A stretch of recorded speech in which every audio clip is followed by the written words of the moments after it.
आज आपण एका अशा विषयावर बोलणार आहोत जो खूप महत्वाचा आहे. एका मुलीच्या आयुष्यातला एक मोठा टप्पा म्हणजे तिची पहिली मासिक पाळी. ही गोष्ट सुरू होते भीतीनं, पण योग्य संवादामुळे तीच भीती अभिमानात कशी बदलते ना, तेच आपण आज पाहणार आहोत. हे शब्द आहेत 12 वर्षांच्या मुग्धाचे. विचार करा, जेव्हा तिने पहिल्यांदा तिच्या कपड्यांवर रक्ताचे डाग पाहिले असतील तेव्हा तिला काय वाटलं असेल. तिच्या या एका वाक्यातून तिची भीती आणि तिचा गोंधळ अगदी स्पष्ट दिसतोय. आणि इथूनच तिच्या आणि तिच्या कुटुंबाच्या प्रवासाला सुरुवात होते. तर झालं असं, गेले काही महिने मुग्धा थोडी चिडचिड करत होती, थकलेली असायची. आणि मग एके दिवशी शाळेतून आल्यावर ती सरळ बाथरूममध्ये गेली आणि बराच वेळ बाहेरच आली नाही. जेव्हा तिची आई स्वरा आत गेली तेव्हा तिने पाहिलं की मुग्धा रडत होती आणि प्रचंड घाबरलेली होती. स्वराचं हे लगेच लक्षात आलं की मुग्धाची पहिली पाळी आलीये. आणि तिथेच तिने ठरवलं की हा घाबरण्याचा क्षण नाहीये, उलट हा तर साजरा करायचा क्षण आहे. तिला मुग्धाला हेच शिकवायचं होतं की हा काही आजार नाही, तर तिच्या आयुष्यातला एक खूप महत्वाचा, एक सकारात्मक टप्पा आहे. आता मुग्धाचा तो गोंधळ आणि भीती तिच्या प्रश्नांमधून बाहेर येऊ लागली. तिच्या मनात असे अनेक प्रश्न होते जे आपल्या समाजात पाळीबद्दल असलेल्या सामान्य गैरसमजांना आणि चिंतांनाच दाखवतात. तिचा पहिला प्रश्न तिच्या भविष्याच्या चिंतेतून आलेला. हे दर महिन्याला होणार का? ह्या कल्पनेनेच ती हादरून गेली होती. तिला वाटलं की तिचं आयुष्य, तिचं लहानपण आता सगळं काही कायमचं बदलून जाणार आहे. आणि मग लगेच पुढचा प्रश्न आला, मी खेळायला कशी जाणार, शाळेत कशी जाऊ शकेन? तिला वाटत होतं की हा नवीन बदल तिचं स्वातंत्र्यच हिरावून घेईल आणि तिचं खेळण्या बागडण्याचं वयच संपवून टाकेल. आणि मग आला तो सर्वात मोठा प्रश्न, लोक याला अशुद्ध का म्हणतात? कुठून तरी हा शब्द तिच्या कानावर पडला होता आणि त्यामुळे तिच्या मनात लाज, अपराधीपणा आणि गोंधळ निर्माण झाला होता. हा समाजाकडून मिळालेला एक चुकीचा संदेश होता, नाही का? तर मग आता बघूया की स्वराने या भीतीवर मात कशी केली. तिने आधी मुग्धाला शांत केलं आणि मग या नैसर्गिक प्रक्रियेला एका सोप्या आणि खूप छान गोष्टीतून समजावून सांगायला सुरुवात केली, जेणेकरून भीतीची जागा समजूतदारपणा घेऊ शकेल. स्वराने सगळ्यात आधी मुग्धाला विश्वास दिला. तिने स्पष्ट केलं की बाळा, ही कोणतीही जखम किंवा आजार नाहीये, उलट ही तर एका नवीन आयुष्याची सुरुवात आहे. अगदी आपण जसा श्वास घेतो ना, तितकीच ही एक नैसर्गिक आणि चांगली गोष्ट आहे.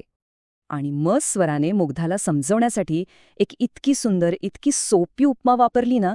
ती म्हणाली, आपलं शरीर आहे ना, ते दर महिन्याला एका छोट्या बाळासाठी जणू काही घरच सजवतं. पण मग जेव्हा ते बाळ येत नाही तेव्हा शरीर ती सगळी सजावट काढून टाकतं आणि पुढच्या महिन्यासाठी पुन्हा नव्याने तयारीला लागतं. बघा, किती सोपं करून सांगितलं. ह्या उदाहरणामुळे मुग्धाला ती सगळी किचकट वाटणारी गोष्ट अगदी सहज समजली. इथे स्वरा थेट त्या सामाजिक कलंकावरच बोट ठेवते. ती मुग्धाला सांगते की लोक याबद्दल का बोलत नाहीत, कारण त्यांच्याकडे योग्य माहितीच नसते. ती तिला शिकवते की या अनुभवाला लाजिरवाणी गोष्ट न मानता उलट एक शक्ती म्हणून स्वीकारायचं. पण फक्त ज्ञान देऊन उपयोग नव्हता, बरोबर? स्वराने मुग्धाला हेही शिकवलं की या काळात स्वतःची काळजी नेमकी घ्यायची कशी. स्वरानं मुग्धाला स्वतःची काळजी घेण्यासाठी 3 महत्त्वाच्या गोष्टी सांगितल्या.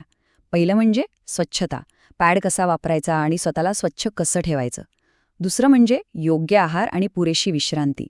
आणि तिसरं आणि सगळ्यात महत्त्वाचं, ॲक्टिव्ह राहायचं. तिने समजवलं की पाळी आली म्हणजे आयुष्य थांबत नाही, उलट शरीराचं ऐकून आपलं काम करत राहायचं.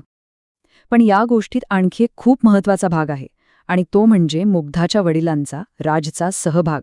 कारण मासिक पाळी हा काही फक्त स्त्रियांचा विषय नाहीये, तर तो संपूर्ण कुटुंबाचा विषय आहे. राजने काय केलं, त्याने मुग्धासाठी तिची सगळ्यात आवडती डिश बनवली. ही एक छोटीशी गोष्ट होती, हो ना? पण त्यातून त्याने हे दाखवून दिलं की यात काहीही लपवण्यासारखं नाही आणि तो तिच्या सोबत आहे. त्याच्या या एका कृतीमुळे मुग्धाला खूप मोठा आधार मिळाला. या सगळ्या माहितीपूर्ण चर्चेचा कळस होता स्वराने मुग्धाला लिहिलेलं एक पत्र. आणि खरं सांगायचं तर या पत्राने या संपूर्ण अनुभवाला एका नवीन, सकारात्मक आणि उत्सवी वळणावर नेऊन ठेवलं. ह्या पत्राची सुरुवातच किती शक्तिशाली आहे बघा. स्वरा या क्षणाला एका प्रवासाची सुरुवात म्हणते, एका लहान मुलीकडून स्त्रीत्वाच्या उंबरठ्यावर टाकलेलं पहिलं पाऊल. त्या पत्रात स्वरा तिला काही खूप महत्त्वाच्या गोष्टी सांगते.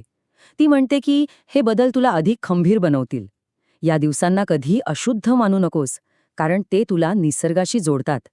आणि सर्वात महत्त्वाचं म्हणजे तुझ्या शरीराचा आदर कर, कारण हे रक्त तुझ्या अस्तित्वाचं प्रतीक आहे.